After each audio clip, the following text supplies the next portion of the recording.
Hello,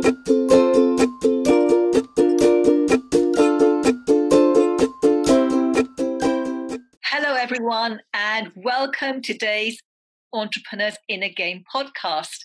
I have a wonderful guest on my show today. Her name is Ilise Benun, and she is the founder of marketing-mentor.com, the go-to online resource for creative professionals who want better projects with bigger budgets. She's also a national speaker and business coach and the author of 7 books and the Marketing Mix blog. And she's also the host of How Life podcast and the Marketing Mentor podcast. Ilise, welcome to the Entrepreneurs in a Game podcast. I'm absolutely delighted to have you on the show today. Thank you, Nina. Thank you for reaching out to me. Oh, you're so welcome. And I'm really looking forward to finding out about your inner game, your mindset, what role is played in your business. And, for sharing all of this with us today, I'm really looking forward to getting into the call. So first of all, I'd love to know how you came to be doing what you do. Okay, so I just celebrated my 30-year anniversary of being self-employed. Congratulations. So, thank you. And so that means in 1988, I was fired from my second job out of college. And I actually think I tried to get myself fired because I didn't know how to quit. So that gives you a little insight into my 30-year ago young mindset. And I was so angry, actually, that I got fired that I decided I was never working for anyone again. So a little bit more into the mindset of, kind of arrogance and anger. And yet it served me well because I had to come up with something since I had made that declaration that I was basically unemployable. And so I just started looking around at my friends in New York who were creative people, mostly artists, actors, musicians, who seemed to be really disorganized. And I was a little bit more organized. So I helped them basically with their piles of papers. I called myself a professional organizer, and I just sat down with people at their desks going through piles of papers. And I noticed that at the bottom of everybody's pile, and this happened every single time, there was something that had to do with marketing and self-promotion that was not getting done. And it just became clear to me that this was the main problem and that the clutter was the obstacle to the marketing. And that if I could get rid of the clutter and then focus on the marketing, that would really help them grow. And that is basically what my business has evolved into, is a business where I help creative professionals get bigger clients and better budgets through marketing and self-promotion and, doing better pricing, not underpricing themselves. All of those business issues that creative people just really seem to find distasteful. Excellent. I love this. So what is the connection between clutter and resisting doing marketing and promotion? It's the overwhelm. I mean, in other words, most people, and especially creative people, do not want to talk about themselves. They want the world to come to them and to say, we love you, we want to work with you, instead of having to choose who they want to work with and what they want to do. And so I find that people use clutter, and now it's a lot of electronic clutter, if you will, email messages that just never get answered. They're not any different from those little, pink messages from a phone call that we used to have 30 years ago, right? They're just, people are not responding and providing information. And so I find that they use lots of different things to distract themselves, to procrastinate, to do everything but reaching out to the people that they want to work with. Why? Fear of rejection. I mean, there are lots of fears that one could use, in my opinion, as excuses. But the reality is that word of mouth, right, is just a euphemism for taking whatever comes along. And so if you are focused on, well, I get word of mouth and that's all I need, then you're basically going to be at the mercy of whoever happens to find you. Excellent. This will be resonating with people who are watching and listening, I know. Mm-hmm. Okay, I'd like to pick this apart a little bit more. You said overwhelm. People don't want to talk about themselves.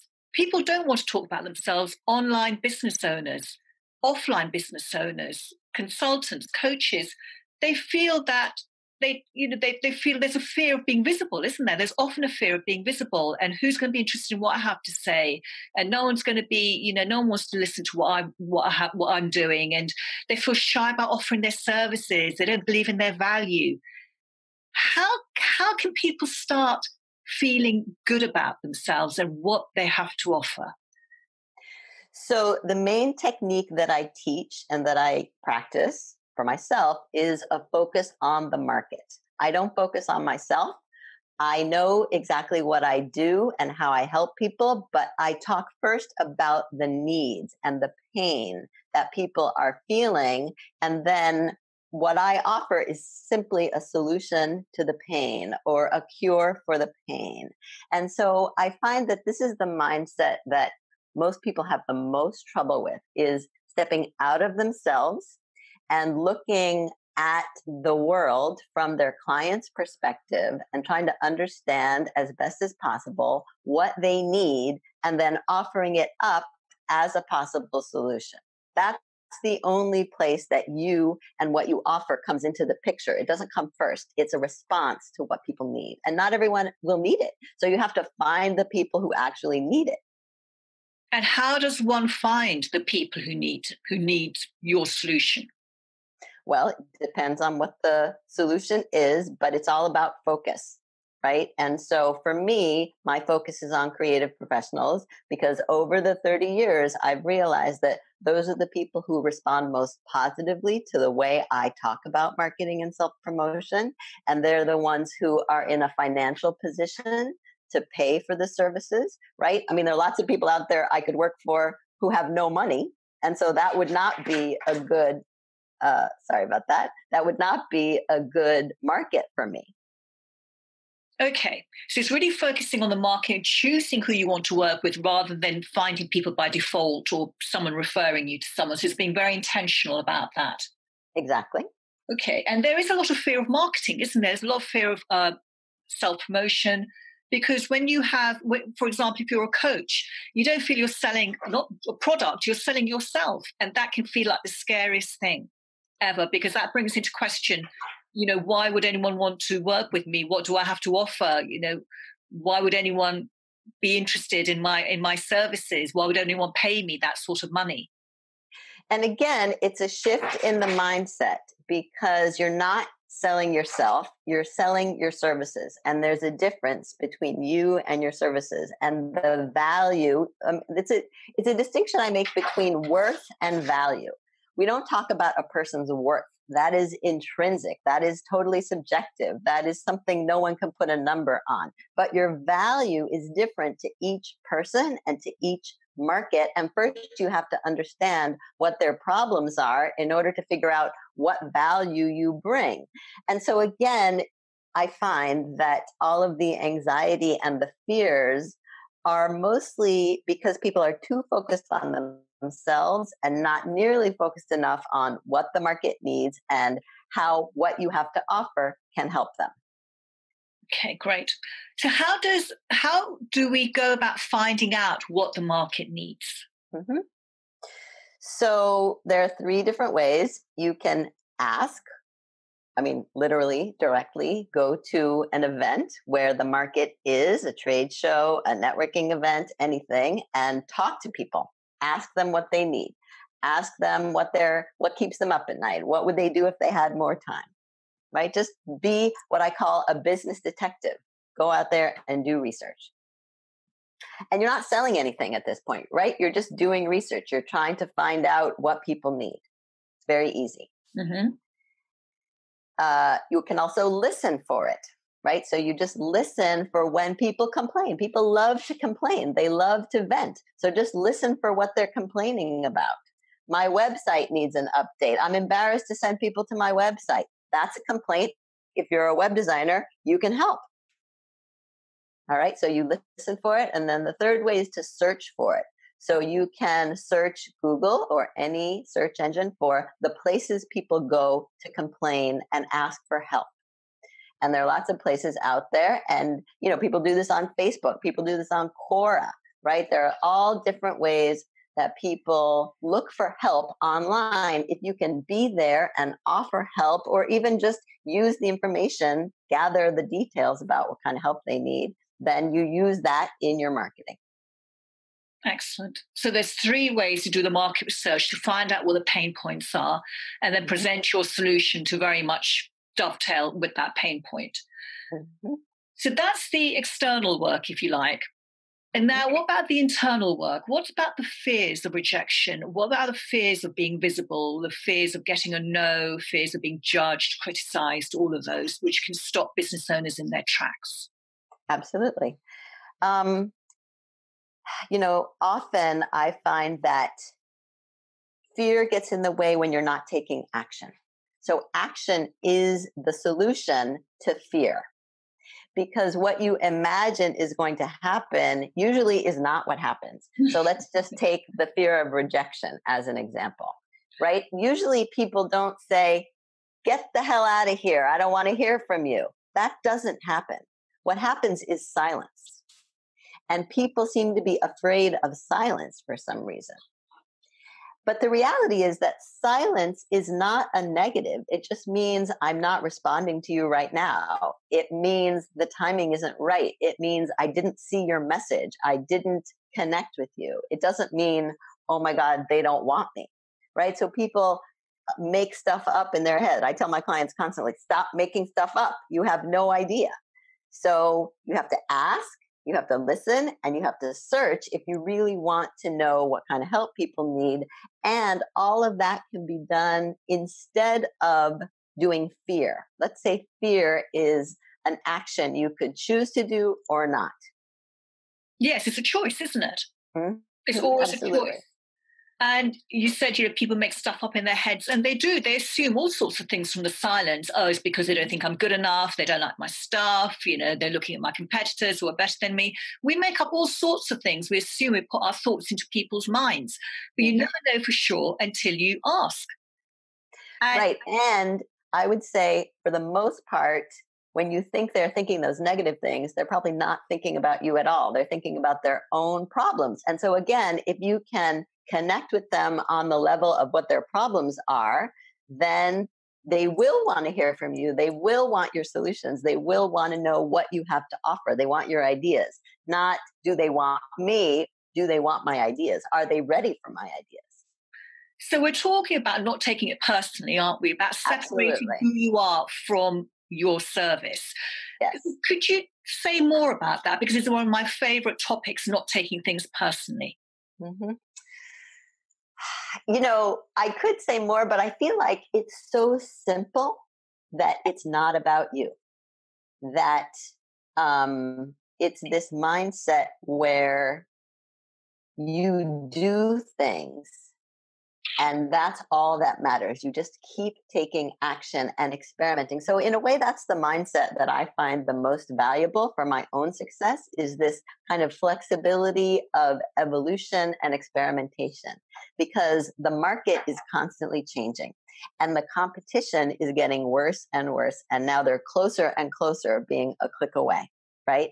So that means we have to always stay ahead of the market, ahead of the competitors, know what they're doing, not get discouraged when we see them doing something we should be doing or should have already done, right? You really have to give yourself, hold on. You have to give yourself the time and the energy to focus on what really needs to be done and how you may need to evolve and change your business into the future so that you can do better than your competitors. Yes. And the fear of competition is great, isn't it?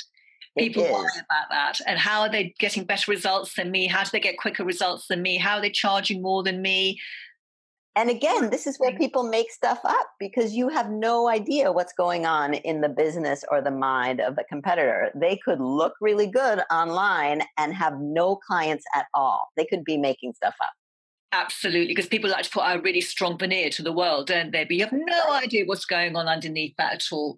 And that's something that we must, there's no point focusing on all of that because you don't know for sure. So it's much better to focus on yourself. Mm-hmm. How do how do people go about raising their prices? Because this is another big fear, isn't it? If I put my price up, no one's going to pay me that much. Better to charge, get more clients. But then you end up feeling really resentful and feeling that undervalued. So I wrote a whole book about this called The Creative Professional's Guide to Money. Just a little plug there. But I will tell you that part of it is the wrong mindset also about pricing, because pricing is not a confrontation, it's a conversation. And negotiating is a conversation. So, what you have to do instead of here's my price, take it or leave it, is have a conversation with each client or prospect, especially at the beginning, to see what will the market bear? What can they afford? What are they willing to pay? And then if you can afford to do your work for that amount, then it's a good fit. But a lot of times people are afraid to talk about money in the first place. And so then they put some prices out there in an email, right, in a way that it's easy for someone not to respond. And sometimes people assume that the price you've given is non negotiable. And so they won't even ask for a negotiation. And then you assume that, oh, they must not have chosen me because my prices were too high. But again, you've made that up. You don't really know why. It could have been bad timing. And so it's just a downward spiral. So, the solution to that problem is the mindset of having a conversation with someone about what they can afford, what they need. All right, here's what I can do for that number. I mean, ideally, you want to get the number from them and then tell them what you can do for that number. Great. I like that. So again, it's a conversation. It's not a confrontation. It's not a battle about who wins and who loses.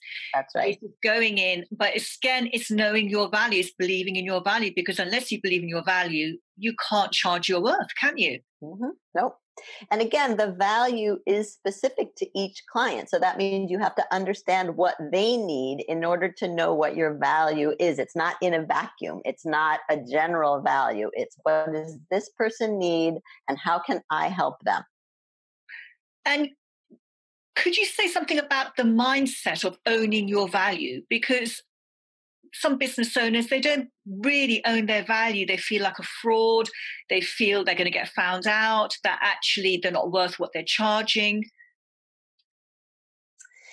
It's so specific, right? I mean, those are all very abstract ideas that can only happen in the bubble of one's mind. And so the only way, in my opinion, to own your value is to find someone who's willing to pay you a certain amount, and then that's your value. And then you find someone who's willing to pay you maybe a little bit more. So you asked before about raising your prices. And the strategy that I advise is first of all, it's very difficult to raise prices on people who are already paying a certain fee.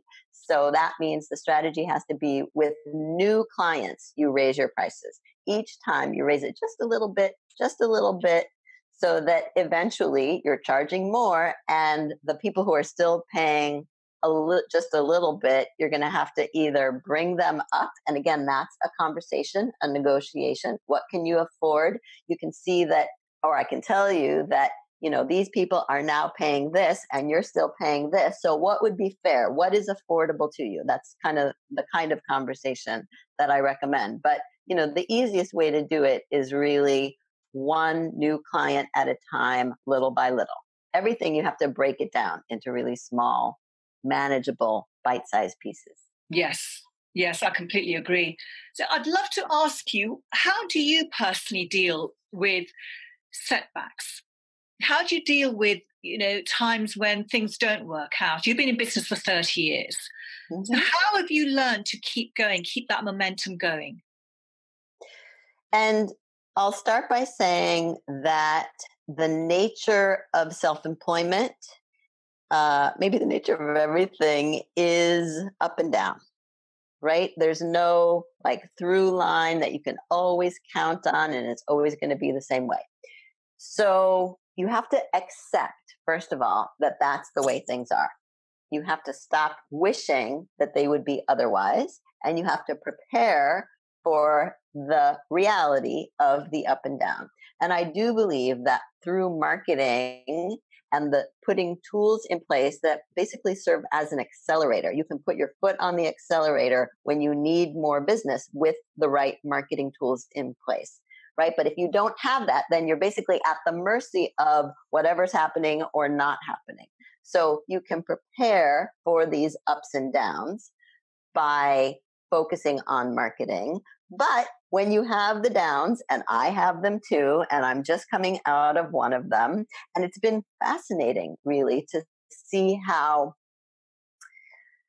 I don't know how to explain it. It's like suddenly everybody wants you, and then at a certain point, nobody wants you, right? That's one way of perceiving it. Or you could say, I don't know, this is just how it is. And so that means I have a lot of time when it's slow to take action, right? That's my job, is to take action. And it is the action that makes it go up and that generates the calls and the inquiries. So that's, again, marketing. That's networking. That's outreach. That's content marketing. It's all those things that you don't have time to do, actually, when you're so busy. So marketing is what you do when things get slow instead of feeling bad. Excellent. So this is an opportunity to do the marketing, to set up the next busy period. And Mm-hmm. and then when that busy period, comes to an end, then you've got another time to be able to do some more outreach. And I would say also that underlying everything is the mindset, the most important aspect of the mindset, which is I don't give up. No matter what, I do not give up. I figure it out. I'm going to make it work. I'm smart. I'm resourceful. And I know I can do this. I don't know exactly how, but I will figure it out. Because there are those people who just, and I used to be this way, truthfully, who, throw up their hands, get discouraged, have a tantrum, panic, or whatever the feelings are immediately rather than, rolling up your sleeves and, all right, what am I going to do to get myself out of this, basically? That's a choice. That's a choice. Absolutely. We always have a choice in the moment. We forget we have a choice. We sometimes think we're backed into this corner and we Absolutely. react compulsively. But actually, if we just take a moment to say, I have a choice on how I'm going to react to this, I can react to it in a very negative frame of mind, which will make me feel Mhm. worse, or I can see it as a learning, an opportunity. And Mhm. how can I make even this part playful? Mhm. And how can I bring a lighter energy to this challenge that I see right now? And I think so, two thoughts there actually. One is creativity, that you bring creativity to the business. I work with a lot of creative people who forget to bring their creativity to the business side. It's crazy. Like they have this wall, this iron curtain in between the two sides of their businesses. So that's one of the things I try to, part the curtain, if you will. And then the other thing, well, I remember it, is experimentation, that everything is an experiment, that I'm going to try this, I'm going to try that. I need to be as detached as possible. I need to not put any pressure on myself like this has got to work or I've got to get, a new client by the end of the year or whatever it is. Hopefully you don't put yourself in that position. When you are, then you have to be especially creative or especially experimental and really kind of dig your heels in. All right, I'm going to figure this out. Yes, and that makes it more fun, doesn't it? It does. Yeah, that curiosity factor kicks in, Mm-hmm. which takes that heaviness out of it.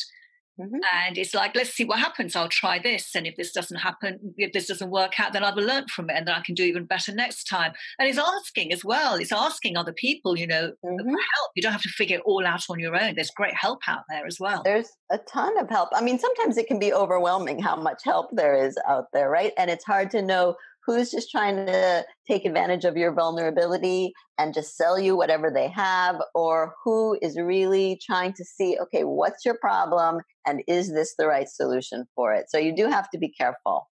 Absolutely. Yes. So how can our listeners and our viewers, how can they find out more about you and your work?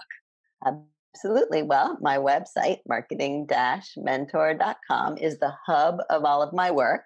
And you can find there a link to my quick tips, which is my bi weekly email newsletter where I send out my tips. That's the best way. I have a free 30-minute consultation that I offer to people who want to ask their burning questions and get a feel for how I work. You can link to my 2 podcasts from there. I have a YouTube channel also. So everything can be found on that website, marketing-mentor.com. Fantastic. Thank you. Thank you so much for being on our show today. And it's been fascinating talking to you about, I think we covered a lot of ground today, and all of these things which are so important to being in business, but also enjoying it, isn't it? Mm-hmm. We have to enjoy the journey, because if we wait for the end result of when I've earned this much, then I can really enjoy it. That's a waste of all the time in between, isn't it? So it's really enjoying it. And it makes it such a great opportunity for us to grow personally as well. Absolutely. And for everyone who's been watching and listening, thank you so much for being here. Really appreciate your company. Till next time. Bye-bye for now.